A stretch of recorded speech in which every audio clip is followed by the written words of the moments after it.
Bonjour, c'est Natacha de Ressencouche.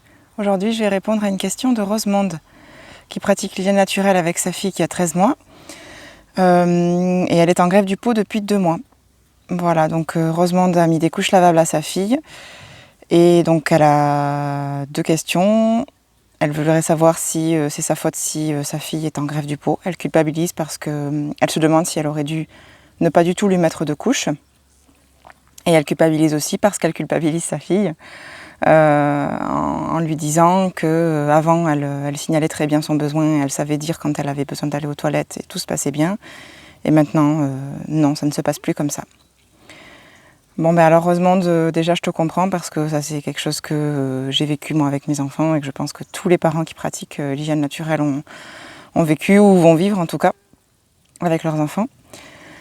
Puisque bon, la greffe du pot c'est quelque chose de quand même assez naturel il me semble. Il y a des enfants qui vont refuser tout net le pot et d'autres qui vont simplement être en train d'acquérir autre chose, la marche par exemple, puisque c'est quelque chose qui arrive entre 9 mois et 14 mois on va dire. Bon, parfois c'est plus tard, voilà, tout dépend de l'âge à laquelle la marche est acquise, mais ça me paraît quand même très naturel qu'un enfant passe par là, puisque voilà, il est en train de vraiment d'entrer dans un nouveau monde où il va pouvoir vraiment tout découvrir tout seul. Il se détache de son parent de manière physique par la verticalité et puis par le fait qu'il peut se déplacer maintenant vraiment très facilement et vraiment en n'ayant pas du tout besoin du parent. Et le fait de passer à la verticalité, je pense qu'aussi il ressent les choses de manière différente. Peut-être qu'avant il était à 4 pattes, ou avant il rampait, et le fait d'être debout fait qu'il ressent les choses de manière différente. Donc bon, il se passe quand même énormément de choses dans sa tête, dans son corps, donc on peut comprendre ça. Première chose.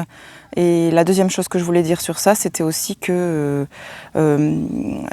psychologiquement, je pense aussi que l'enfant, entre 9 mois et 1 an, se détache aussi de sa maman, puisque les bébés jusqu'à 8-9 mois pensent que eux et leur mère sont un seul et même être.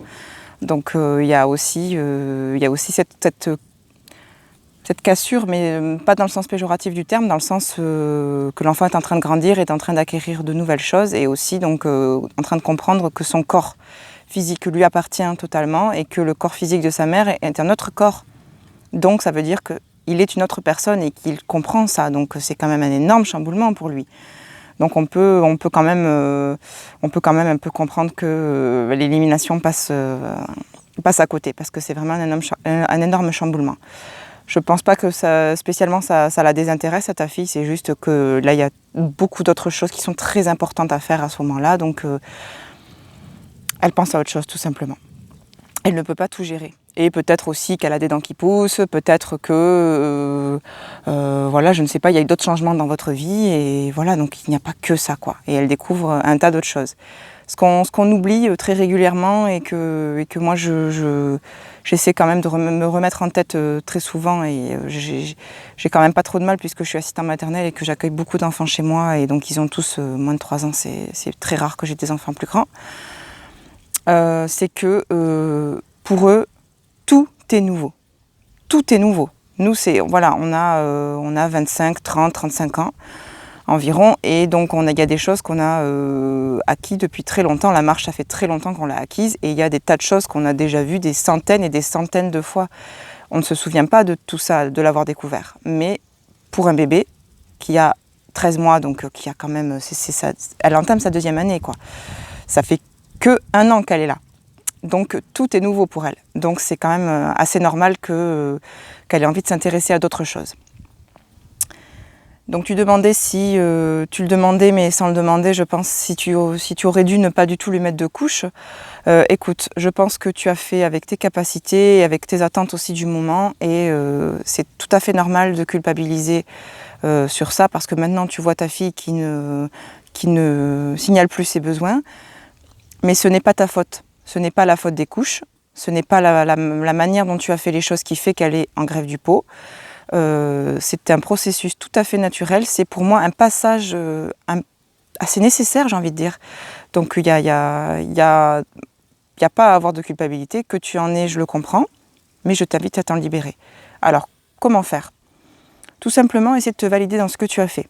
Essaie de refaire sincèrement le chemin, ce que tu as déjà fait dans ta tête, en te demandant sincèrement si tu aurais pu faire autrement. La réponse sera certainement non. Si tu as fait comme ça, c'est qu'au moment où tu l'as fait, tu ne pouvais pas faire autrement.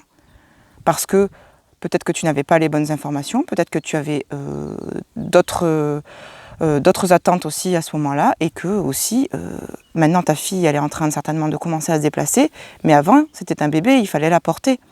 Et c'est-à-dire que si tu la portais et qu'elle faisait ses besoins sur elle, même si en hygiène naturelle, on dit que les bébés signalent très bien leurs besoins quand ils sont portés, mais il y a des bébés qui font quand même leurs besoins sur eux-mêmes. Mon fils, il signale un peu quand il est porté, mais il a encore des couches, alors que ma fille, à 8 mois, elle avait plus de couches parce que ça ne servait plus à rien quand elle était portée. Mon fils, il a 14 mois, il faut encore lui mettre des couches quand il est porté, parce que s'il ne s'endort pas, et qu'il est porté 1 heure, 1 heure et demie, 2 heures, il va faire pipi à un moment donné, et c'est possible que je loupe le signal. Voilà. Et si on est dans la nature, en plus, il y a de fortes chances qu'il refuse en fait, de faire ses besoins dans la nature parce qu'il n'y est pas habitué, parce qu'il n'a jamais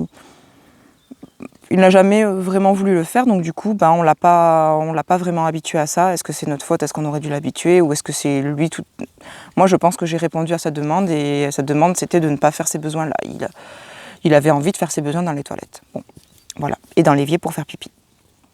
Mais... bon, voilà, c'était comme ça, et je n'ai pas à culpabiliser de ça, ce n'est pas de ma faute, c'est comme ça, et ce n'est pas sa faute non plus. C'est comme ça, on vit dans un monde où les couches existent, hein, donc si on est dans un monde où les couches n'existaient pas et où on nous avait transmis le savoir de l'hygiène naturelle, comme dans tous les peuples qui vivent de manière traditionnelle, on n'aurait pas à se poser ce genre de questions. D'ailleurs, on ne se les poserait pas, et d'ailleurs, les peuples qui vivent de manière traditionnelle, vivent de manière très instinctive, et élèvent leurs enfants de manière très instinctive. Ils ont d'autres problèmes à gérer.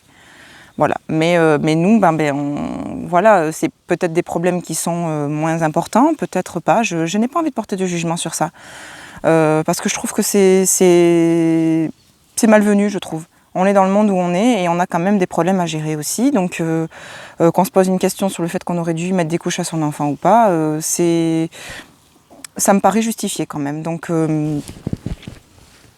attends, pousse-toi le chat. Voilà, maintenant,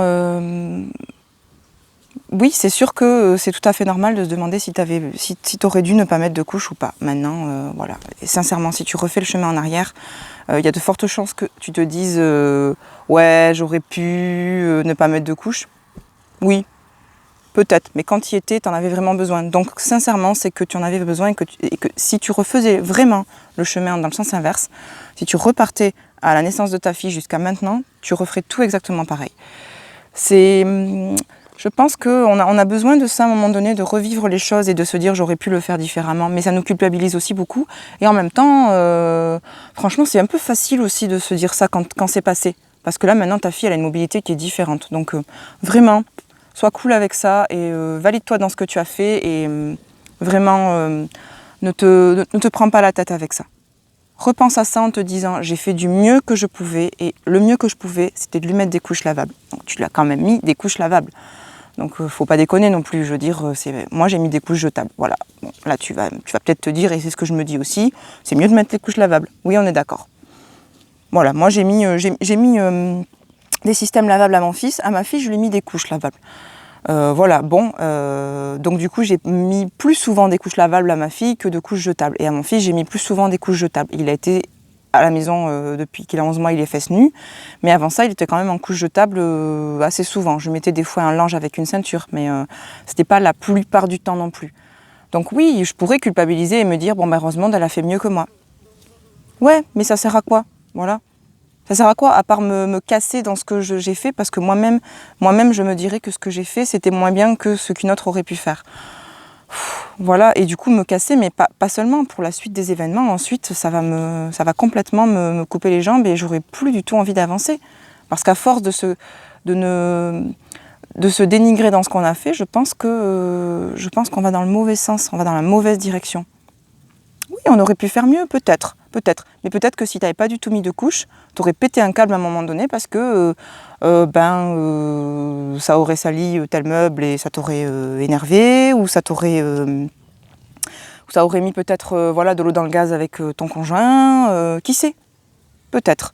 Voilà, moi mon conjoint il pratique pas l'hygiène naturelle, et il la pratique très peu en tout cas, et voilà, on a notre deuxième enfant là, et qui a 14 mois et qui signale maintenant très bien sans besoin de faire pipi et caca. Voilà, bon, pour le pipi il y a des ratés, mais pour le caca c'est parfait. Bon, voilà, il a fallu tout ça quand même pour qu'il valide l'hygiène naturelle. Et même encore maintenant, il y a des moments où ça l'énerve quand il y a un pipi par terre. Donc je fais aussi ce que je peux, et il y a des fois où je mets une couche parce que j'ai besoin aussi que ça se passe bien avec mon conjoint, et j'ai besoin aussi d'autres choses. Moi ça m'énerve pas spécialement quand mon fils fait pipi par terre, mais par contre, s'il fait pipi par terre et qu'il tombe juste après parce qu'il a glissé sur son pipi, là par contre je culpabilise. Je suis pas du tout énervée, mais je culpabilise assez quand même, voilà. Bon. Alors il faut quand même prendre les choses dans leur ensemble et essayer de voir les choses vraiment dans leur globalité, et de voir la manière dont nous on est capable de faire les choses. Oui, on pourrait ne pas mettre de couche, mais si on ne met pas de couche, il y a d'autres choses qui vont se passer aussi. Il y a d'autres choses qu'il faut gérer. Et c'est pas pour ça que ta fille aurait mieux signalé, et c'est pas pour ça qu'elle n'aurait pas traversé une greffe du pot. Donc peut-être que dans ta question, c'était à savoir pourquoi la greffe du pot dure 2 mois. Alors là, je pense que c'est un petit peu énervant ce que je vais dire, parce que même moi, des fois, ça m'énerve. Hein, mais oui, moi, ma fille, elle a eu une greffe du pot très longue aussi. Et mon fils, parfois, il refuse l'évier. Là, il est en train de marcher. Là, ça fait 2 semaines qu'il marche. Et ça fait 1 mois et demi que parfois, il refuse l'évier. Voilà. Les toilettes, quand c'est caca, il refuse jamais.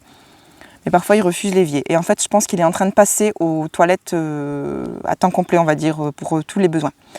Voilà, parce que ce matin, il a fait 2 fois pipi aux toilettes. Je croyais qu'il voulait faire caca, et en fait, c'était pipi. Et il est en train aussi un petit peu de remodeler ses signaux, de les changer.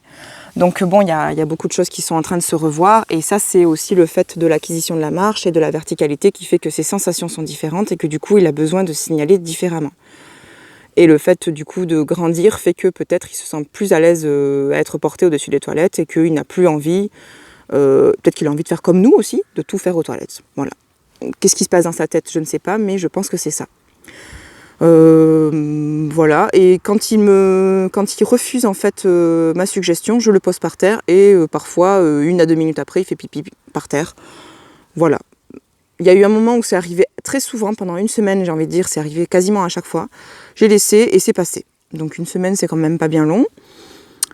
Avec ma fille, j'étais plus ailée, je me suis quand même un petit peu acharnée, et j'ai voulu diriger les choses, j'ai envie de dire.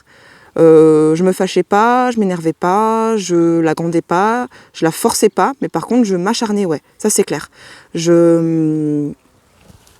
J'avais tendance à, voilà, si elle refusait, à lui reproposer 5 minutes après, et rebelote 5 minutes après.